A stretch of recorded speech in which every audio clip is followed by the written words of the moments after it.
Blame Truth here, and boy oh boy do we have some spicy news today. This kind of just came out of nowhere, and I want to cover it. There's been a few topics I've wanted to get to, but there's actually been a bit of an influx of Call of Duty news coming in, so those topics not related to COD so much, I haven't had a chance to go over, but I will in due time. However, this news has to be just reported on immediately because I personally have not actually been excited for anything involving Call of Duty, anything involving Battle Royale, or really any shooter game until this moment. And it's so simple, and I don't know why more people don't do it to create intrigue, mystery, suspense, excitement, but everything is just so paint by numbers and manufactured, and just it's just boring. And there's no other way to put it other than it's boring. And I just want to cover this because it's actually intriguing. So yesterday, Vonderhaar, who hasn't really tweeted anything for a long time,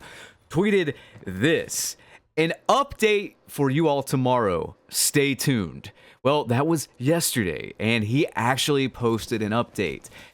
And we're going to get to that update after a brief word from this video's sponsor. Stick around. You're not going to want to miss this.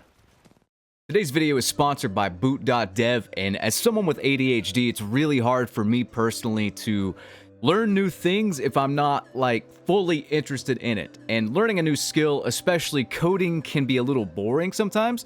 So what boot.dev does is it aims to fix that issue. Boredom is not going to be a factor because you will learn Python and Go programming languages with the smartest way to do that, and that is making it feel like a captivating RPG-like experience. The platform is designed to get you writing a ton of code because getting your hands on the keyboard and shipping projects is really the only way to learn. You'll earn XP, levels, achievements, and complete quests to get top spots on the global leaderboard. And if you ever struggle to understand a concept, Boot's a powerful bear wizard that's been trained on each lesson, can walk you through your issues. He's an AI that will ask you questions to help you understand rather than hand you the answers, which is a much better way to learn. So guys, click the link in the description box and use my code BLAMETRUTH to get 25% off your first payment for boot.dev. That's 25% off your first month or your first year, depending on the subscription you choose. Alright guys, welcome back to the video. So Vonderhaar tweeted this, and I was one of the first people to see it. He says this today. This is the announcement, I suppose. It's just a trackscreen.info, and you can go to this link if you want. It is safe, I promise. I was one of the first people to click it, and when I clicked it, it was completely black. It was just like a black screen. I thought something was wrong, but then as I saw more reports of what was happening and more people's opinions on it, I realized what it was doing. Some people reported that it started out at nighttime, and then some people reported that it changed from that night scene to day. From what I gather, this was like a timed release, gradually brightening of the link thing. So it starts out completely pitch black, and then it goes to this right here. And as you can see how it transitioned over the course of time, it just gradually reveals this barn thing. I'm going to give you guys an actual recording of this so you can see pretty much how it plays out. It's clearly from a video game. It's a video game engine.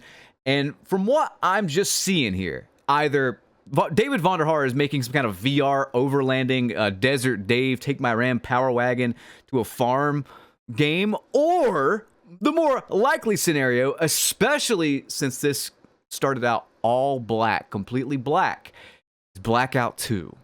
This was a game that was in development, a BR that was in development with Cold War, and I think like halfway through development, they're like, nah, you know what, just can it, and then we're going to stick with crappy Warzone.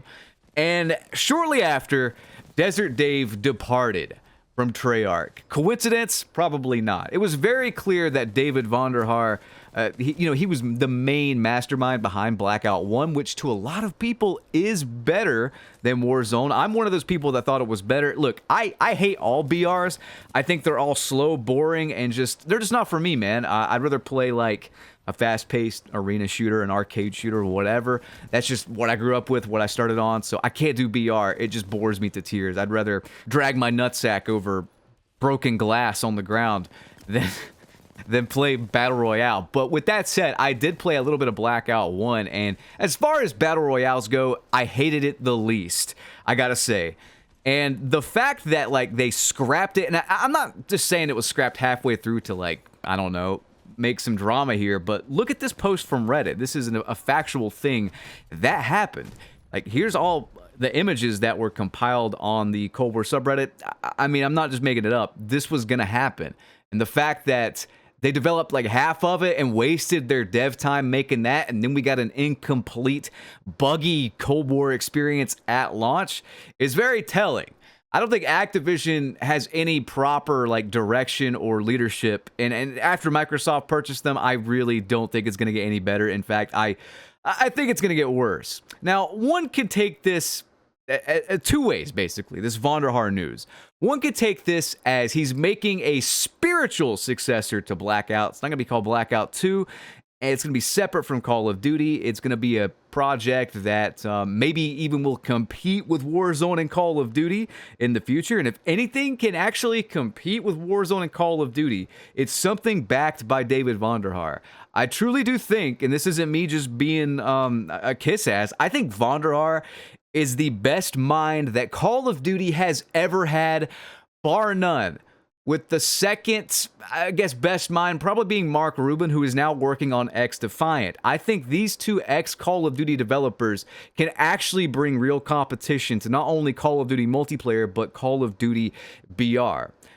Now, you could also take it another way, though. You could take it as Vonderhaar, maybe secretly behind the scenes, was hired back on after Microsoft's acquisition of Call of Duty. Maybe Phil Spencer's like, we gotta get Vonderhaar back or something like that. I don't know. That might be why some people even got laid off to afford Vonderhaar coming back. Who actually knows? So this could actually be verbatim Blackout 2. This could be the official Call of Duty sequel to Blackout 1. In which case, does that mean they're giving up on Warzone entirely? Warzone, look, guys, Warzone, for all intents and purposes, on the only metric we could track it on, Steam, seems to not be doing that hot. It's constantly played second fiddle to Fortnite, and compared to what it was in Warzone 1, I think, truthfully, the player base has shrunk. I think the player base overall is very unhappy with how things have turned out. We're technically in Warzone 3 right now, but they just call it Warzone. But whatever, dude. Chronologically ordering anything Call of Duty-wise makes my brain want to melt. I thought it was bad with Rambo. And I keep going back over this if I could segue into this.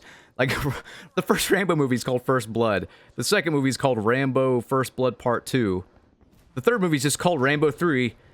Fourth is just called Rambo. Like, what in the hell? Stallone, I love you to death, man. Number the movies correctly. And then we have Rambo Last Blood, which is bringing back the first... Whatever, dude. You know what? Regardless, Blackout 2. Blackout 2's coming. Whether it's officially a Call of Duty project or not remains to be seen, but I truthfully think, if I'm putting my money on it, I'm thinking Vonderhaar is doing this independently. Maybe not independently, but maybe with older Call of Duty devs back in the day. He might even be working on this as a side project with some of the old devs that work on Apex Legends, or maybe some devs that got released from Apex Legends. I'm not exactly sure. All I know is that Call of Duty, for the first time in forever, is going to have competition. Look, I don't want Call of Duty to die. I do this kind of like as a job. I kind of depend on Call of Duty to at least exist so that I can put food on the table and talk about it, entertain people, and I can segue into other stuff and cover other stuff. It's not that big of a deal. I think I would be fine if that happened.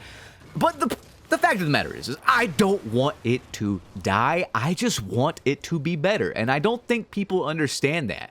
I think for it to be better with no competition, it does have to die somewhat. I think it has to decline before things get better. But without that harsh decline, you need competition to take stuff away. Competition just makes everything better unless it's skill-based matchmaking, because you don't get any reward for it. So there's that. If you want competition, play ranked mode, and I mean, even that's filled with cheaters. So the point is, get distracted. I think this is going to be an actual competitor. I think X Defiant is going to be the multiplayer competitor for Call of Duty, and I think that this spiritual Blackout 2 successor will be the competitor to Warzone. I don't know, man. A lot of news in a very short time, and a lot of it's me speculating, but I mean, read between the lines here, man. This is going to be a new BR, I think, from Vonderhaar and whoever he's working with behind the scenes. Or maybe I'm completely wrong. Again, maybe I am completely wrong and he's just, I don't know, making some VR like Ram Power Wagon overlanding simulator, which I might try. I kind of want to go overlanding with Desert Dave.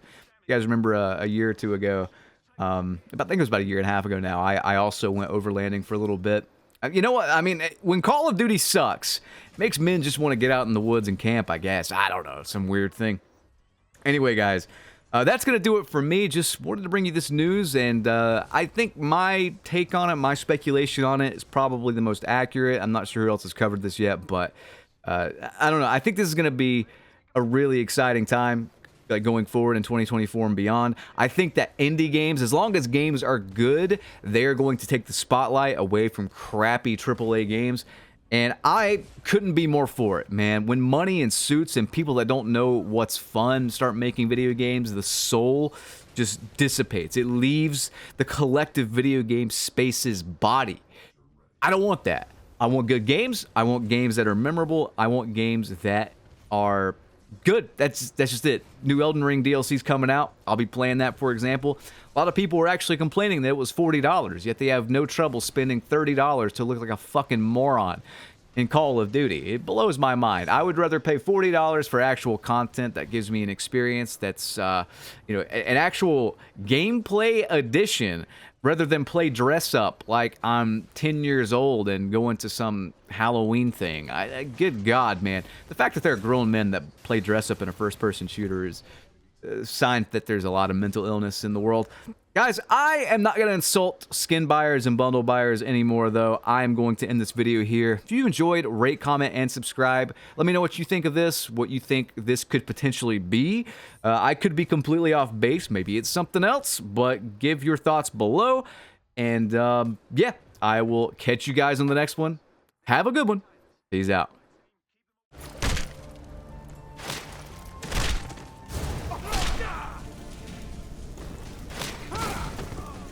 Some parting advice?